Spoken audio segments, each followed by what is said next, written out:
5 separate attacks in Northern Ireland in 2 weeks appear to have confirmed an escalation in dissident violence there. 3 children were hurt in the latest incident, which comes just 4 months after a report by the Independent Monitoring Commission warned of a potential increase in attacks. In a moment, we'll be talking to one of its authors, but first, Charlotte Cross reports on the deteriorating security situation in Northern Ireland. Last weekend, with stark similarity to the 1998 Omagh bombing, police received a vague warning suggesting a bomb had been left at a primary school in Lurgan. In fact, the device was in a bin just a few streets away, and 3 children were injured in the blast. There have been 34 attacks on security personnel so far this year, compared with 24 during the whole of 2009. In early August, a £200 homemade bomb exploded outside a police station in Londonderry. No one was injured in the attack, but several businesses were badly damaged in the blast.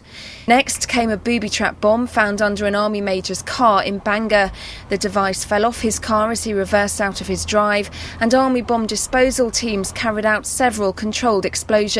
Security workers, the police, the military, even civilian staff, all are now targets for the dissident Republicans in the worst upsurge of violence here for several years.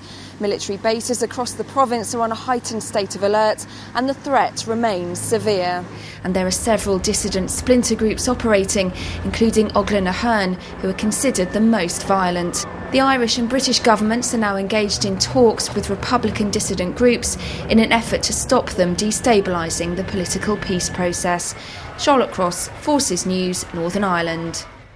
A security report in May by the Independent Monitoring Commission had already expressed fears of an escalation of dissident violence. When I spoke to one of its authors, John Grieve, in central London earlier, I began by asking him if it was just a matter of time before people get killed.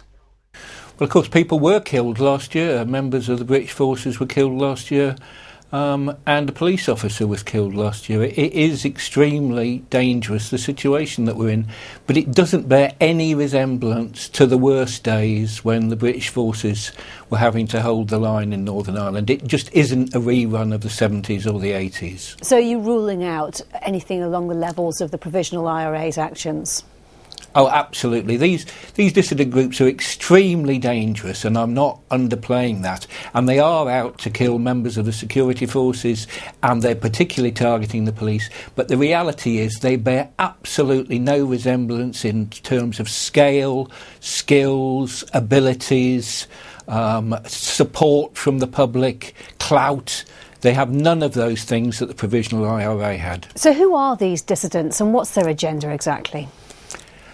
Well, they're a mixture of old violent people and some new young people. It's a strange combination, but there aren't very many of them, and they're set in geographical little pockets. It's not like the huge community support that was available in some quarters to the Provisional IRA, or even to some of the loyalist paramilitary groups.